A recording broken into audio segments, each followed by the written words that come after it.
Sushant case में CBI ने court में दाखिल की है क्लोजर रिपोर्ट। फाइनल रिपोर्ट में मौत की असली वजह सुसाइड को ही बताया गया है। रिया और उनके परिवार को क्लीन चिट मिली।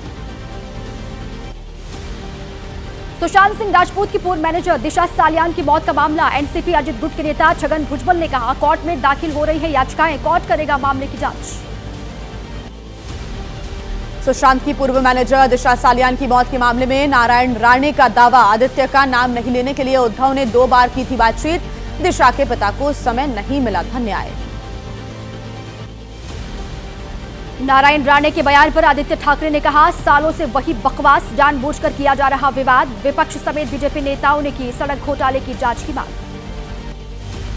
बिहार में अपराधियों का तांडव जारी। पटना के एक निजी अस्पताल में घुसकर डायरेक्टर की हत्या। कल दोपहर 3:30 बजे पुलिस को मिली थी सूचना, लेकिन अब तक कोई गिरफ्तारी नहीं। पटना में हॉस्पिटल डायरेक्टर को उनके चैम्बर में घुसकर मारी गई गोलियां। पटना एम्स में इलाज के दौरान मौत। पुलिस ने कहा, स्टाफ के चैम्बर में जाने पर खून से लथपथ मिली थी सुरभिराज। पटना के अस्पताल में निदेशक की हत्या। सुरभिराज के पिता ने कहा, किसी से भी नहीं हुई थी कोई दुश्मनी। बड़ा सवाल, पौष इलाके में मर्डर, लेकिन किसी को नहीं मिली भनक। पटना में अगमकुआ इलाके में अस्पताल निदेशक की हत्या। पुलिस को घटनास्थल से बरामद 6 कारतूस के खोखे। अपराधियों की पहचान के लिए सीसीटीवी खंगाल रही है पुलिस। बिहार की कानून व्यवस्था पर एक बार फिर उठे सवाल। पटना में अस्पताल निदेशक को मारी गई 7 गोलियां, लेकिन अस्पताल में किसी ने आवाज तक नहीं सुनी। अस्पताल में आने जाने के लिए सिर्फ एक ही गेट है। पटना में निजी अस्पताल के निदेशक सुरभिराज का मर्डर। हत्या पर बीजेपी नेता नीरज कुमार ने कहा, बिहार पुलिस सक्षम है, 24 घंटे में पाताल से भी ढूंढ निकाला जाएगा अपराधी। जस्टिस के घर के स्टोर रूम में अधजले नोट की तस्वीरें सामने आई हैं। दिल्ली हाईकोर्ट के चीफ जस्टिस की रिपोर्ट। पुलिस कमिश्नर की तरफ से भेजी गई थी तस्वीरें। जज के घर पर कथित कैश मिलने का मामला। दिल्ली हाईकोर्ट के चीफ जस्टिस ने सुप्रीम कोर्ट में सौंपी रिपोर्ट। आग लगने के बाद जले हुए नोट मिलने की बात कही। कथित कैश मिलने की खबरों से विवादों में जस्टिस यशवंत वर्मा। सीजेआई संजीव खन्ना ने 3 जजेस की जांच कमेटी बनाई है। फिलहाल न्यायिक काम नहीं कर सकेंगे जस्टिस वर्मा। सीजीआई ने दिया जस्टिस वर्मा और उनके स्टाफ की 6 महीने की कॉल रिकॉर्ड निकालने के लिए आदेश। जस्टिस वर्मा से कहा गया, ना फोन डिस्पोज करें और ना ही चैट को हटाएं। जस्टिस वर्मा ने आरोपों को बताया पूरी तरह से निराधार। कहा, स्टोर रूम हमारे घर का हिस्सा ही नहीं है। आग बुझाने के बाद परिवार को नहीं मिले कोई अधजले नोट। मामले पर जस्टिस यशवंत वर्मा का जवाब, खुले कमरे में कोई कैश क्यों रखेगा? उसी वक्त क्यों नहीं जब्त किए गए जले हुए नोट? मेरी साख को ठेस पहुंचाई जा रही है। मुझे झूठे बेबुनियाद आरोप से मुक्त किया जाए। Allahabad high court bar association justice Yashwant Verma को लेकर अपने रुख पर कायम है। सोमवार को महाअभियोग लाने का पास करेगा प्रस्ताव। ईडी और सीबीआई जांच की भी मांग कर रहा है बार एसोसिएशन। जस्टिस वर्मा के खिलाफ सुप्रीम कोर्ट कोलेजियम की रिपोर्ट। पूर्व अटॉर्नी जनरल मुकुल रोहतगी ने कहा, इस विवाद के बहुत ही गंभीर परिणाम। और आइए आगे बढ़ते हैं, आपको दिखाते हैं देश की राजनीति से जुड़ी हुई तमाम बड़ी खबरें 8 सेकंड न्यूज में। आज पटना में सीएम नीतीश कुमार की इफ्तार पार्टी। जेडीयू के सभी मंत्री और शामिल होंगे नेता भी। इमाम संगठन, प्राइवेट मदरसा के मौलाना, ऑल इंडिया मिल्ली काउंसिल के लोग लेंगे हिस्सा। प्रमुख मुस्लिम संगठन नीतीश की इफ्तार पार्टी का बॉयकॉट करेंगे। वक्फ बिल पर जेडीयू के रुख के विरोध में फैसला लिया गया। आरजेडी प्रवक्ता शक्ति यादव ने मुस्लिम संगठनों को लेकर लेटर भी जारी किया है। यूपी में कांग्रेस की आज इफ्तार पार्टी। कांग्रेस नेताओं के साथ यूपी के कुछ मौलाना भी होंगे शामिल। शनिवार को किया था होली मिलन समारोह। महाराष्ट्र के डिप्टी सीएम अजित पवार ने दी इफ्तार पार्टी। कहा, जो भी मुस्लिम भाइयों बहनों को आंख दिखाएगा, कानून हाथ मिलेगा, उसे बख्शा नहीं जाएगा। परिसीमन के मुद्दे पर डीएमके के नेतृत्व में जेएसी की पहली बैठक। परिसीमन को 25 साल स्थगित करने की मांग। कहा, जनसंख्या के आधार पर प्रस्तावित परिसीमन प्रक्रिया दक्षिण राज्यों के लिए नहीं होगी निष्पक्ष। चेन्नई में परिसीमन पर वर्सेस स्टालिन, विजयन, रेवंत रेड्डी, पटनायक और मान। जेएसी की मौजूदा संसद सत्र में पीएम को रिपोर्ट सौंपी जाएगी ज्ञापन के साथ। बैठक में शामिल पार्टियों के सांसदों की भी एक कोर कमेटी बनेगी। जेएसी मीटिंग में मौजूद थे तीनों राज्यों के सीएम, एक डिप्टी सीएम, 6 राज्यों के प्रमुख नेताओं ने भी हिस्सा लिया। मुद्दे पर 14 दलों के नेता एकजुटता दिखाते हुए दिखाई दिए, लेकिन टीएमसी और वाईएसआर कांग्रेस से कोई नहीं पहुंचा। अगले साल तमिलनाडु में होने हैं विधानसभा के चुनाव। सीएम स्टालिन ने कहा, अगली जनगणना के आधार पर निर्वाचन क्षेत्रों का परिसीमन कुछ राज्यों को बहुत करेगा प्रभावित। केरल के सीएम विजयन का आरोप, परिसीमन पर किसी से राय लिए बिना आगे बढ़ रही है बीजेपी सरकार। दक्षिण में सीट घटना, उत्तर में बढ़ना बीजेपी के लिए फायदेमंद। परिसीमन के मुद्दे पर हुई बैठक में शामिल दलों से संघ का सवाल। आरएसएस के संयुक्त महासचिव अरुण कुमार ने पूछा कि क्या आप परिसीमन को लेकर वास्तव में चिंतित हैं या फिर कोई राजनीतिक एजेंडा है ये? केंद्रीय वित्त मंत्री निर्मला सीतारमण का आरोप, उपलब्धियों के तौर पर पेश करने के लिए डीएमके के पास कुछ भी नहीं है और इसलिए हिंदी थोपने और परिसीमन जैसे भावनात्मक मुद्दे उठा रही है पार्टी। परिसीमन के मुद्दे पर झारखंड के मुख्यमंत्री हेमंत सोरेन ने कहा, पहले भी राज्य में आदिवासी सीटों की संख्या कम करने की कोशिश की गई थी, हंगामे के बाद टाल दिया गया था ये फैसला। परिसीमन के मुद्दे पर केंद्रीय मंत्री जी किशन रेड्डी ने कहा, डीएमके, बीआरएस या कांग्रेस बताए, क्या केंद्र सरकार ने की कोई चर्चा? बीजेपी सभी राज्यों के साथ करेगी न्याय। महाराष्ट्र के डेप्यूटी सीएम अजित पवार के बयान पर बीजेपी सांसद नारायण राणे का तंज, कहा ऐसा लगता है कि अजित पवार ने शुरू किया आंख जांचने का नया धंधा। पूर्णिया से निर्दलीय सांसद पप्पू यादव का बयान, हम नहीं करते हिंदू मुसलमान, बीजेपी करती है नफरत की राजनीति। कांग्रेस की यात्रा से विरोधियों के पेट में दर्द हो रहा है।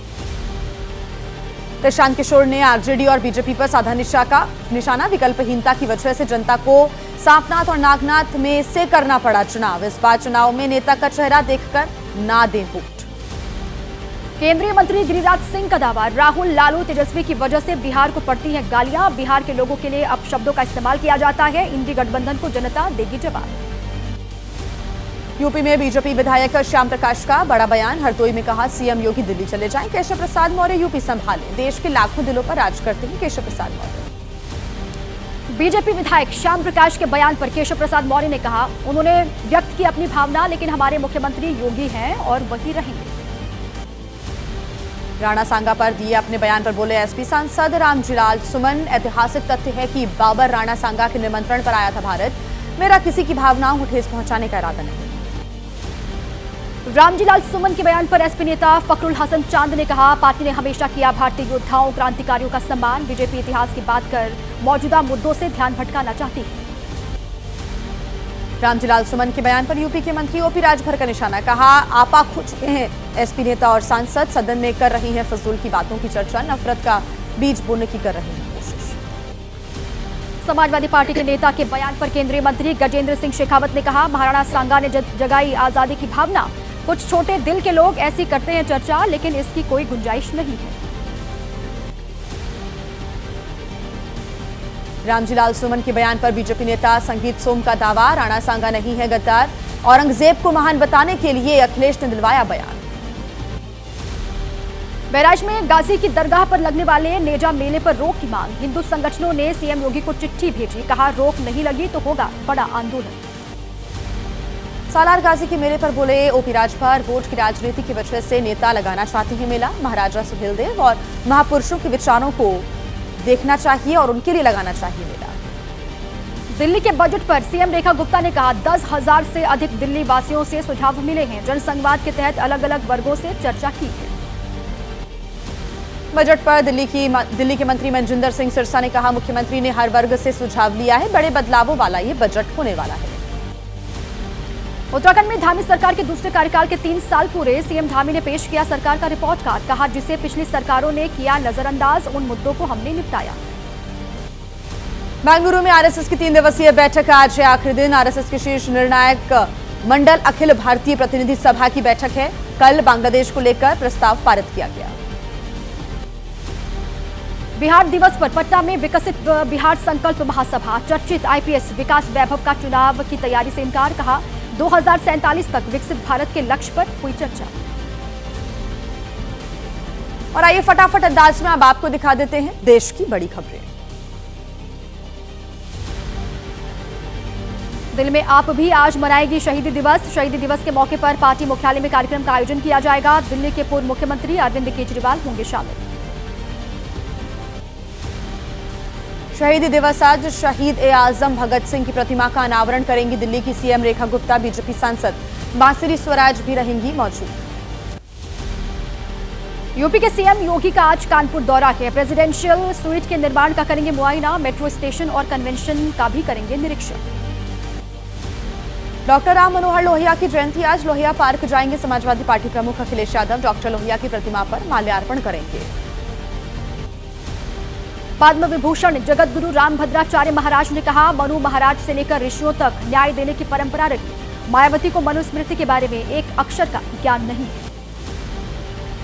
यूपी के मेरठ में सौरभ हत्याकांड के मुख्य आरोपी साहिल के घर की सुरक्षा बढ़ी। पुलिस ने बढ़ाई सुरक्षा। पुलिस को मिली थी सूचना, कुछ लोग घर में जबरन घुसने की कर सकते हैं कोशिश। मृतक सौरभ राजपूत की मां ने की पीएम मोदी और सीएम योगी से अपील। मामले की गहन जांच और इंसाफ दिलवाने की मांग की है। कहा कि हत्या के पीछे का सही कारण जानना जरूरी है। सौरभ हत्याकांड में एक और खुलासा हुआ है। सौरभ ने 3 मार्च को हत्या वाले दिन खरीदी थी वॉशिंग मशीन। अपनी पत्नी मुस्कान के लिए सौरभ ने खरीदी थी वॉशिंग मशीन। हत्याकांड के बाद सौरभ के दोस्त ने खोले अहम राज। मुस्कान सौरभ से लेना चाहती थी तलाक। अपनी बेटी को भी पसंद नहीं करती थी मुस्कान। शिमला के होटल में भी रुके थे साहिल और मुस्कान। 5 से 7 मार्च तक शिमला में रुके थे साहिल और मुस्कान। सौरभ की हत्या के बाद शिमला घूमने गए थे साहिल और मुस्कान। श्रीगंगानगर बॉर्डर पर पकड़ी गई पाकिस्तानी महिला की होगी वतन वापसी। जेआईसी की कई दिनों की पूछताछ के बाद लिया गया फैसला। महिला ने बताया, भारत की संस्कृति से प्रभावित होकर बॉर्डर पार किया। अब आगे बढ़ते हुए आपके राज्यों की बड़ी खबरें आपको देते हैं तेज रफ्तार से। मध्य प्रदेश के जबलपुर में आतिशबाजी की वजह से हादसा हुआ। कपड़ा मार्केट में आग लगी। आग की चपेट में कई दुकानें आई।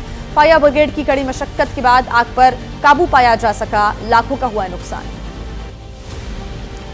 मध्य प्रदेश में रतलाम इंदौर हाईवे पर हादसा हुआ। कारों को लेकर जा रहे ट्रक में आग लगी। बेंगलुरु से हरियाणा जा रहा था ट्रक। ड्राइवर की सूझबूझ के चलते टला बड़ा हादसा।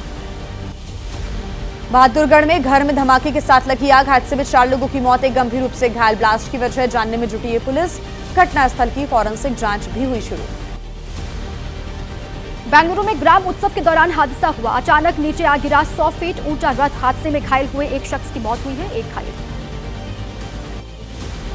अयोध्या में एसडीएम सुहावल के स्टेनो की मौत के मामले में बवाल हो रहा है। हादसे में हुई मौत के बाद लोगों का गुस्सा फूटा। एसडीएम पर लगाया मानसिक उत्पीड़न का आरोप।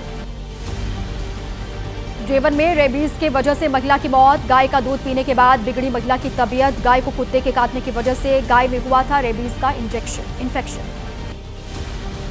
जम्मू कश्मीर के अनंतनाग में अपराधियों की अवैध संपत्ति पर हो रही है कार्रवाई। जेसीबी की मदद से गिराया गया अवैध निर्माण। लश्कर से जुड़े हारून रशीद की अवैध संपत्ति पर हुई कार्रवाई। गोरखपुर में पीडब्ल्यूडी पर नगर निगम की सख्ती। 3 करोड़ रुपए टैक्स न देने पर किया कार्यालय सील। पीडब्ल्यूडी अधिकारियों के 2 दिन की मोहलत मांगने पर सील खोलने पर राजी हुए नगर निगम के अधिकारी। अर्थ आवर के दौरान बीती रात 1 घंटे तक बंद रही इंडिया गेट की लाइट्स। रात 8:30 बजे से 9:30 बजे के बीच बंद की गई लाइट्स। अर्थ आवर पूरा होने पर लाइटों को दोबारा ऑन किया गया। अर्थ आवर के मौके पर हैदराबाद में बंद की गई चार मीनार की लाइटें। जलवायु परिवर्तन और ऊर्जा संरक्षण के प्रति लोगों को जागरूक किया गया। बेंगलुरु में शनिवार को बदला मौसम का मिजाज। मूसलाधार बारिश की वजह से शहर में जल भराव हो गया। सड़कों पर कई फीट तक पानी भर गया। अब आगे बढ़ते हैं। आईपीएल का आगाज हो चुका है। अब आपको इसी से जुड़ी बड़ी खबरें हम दिखाते हैं।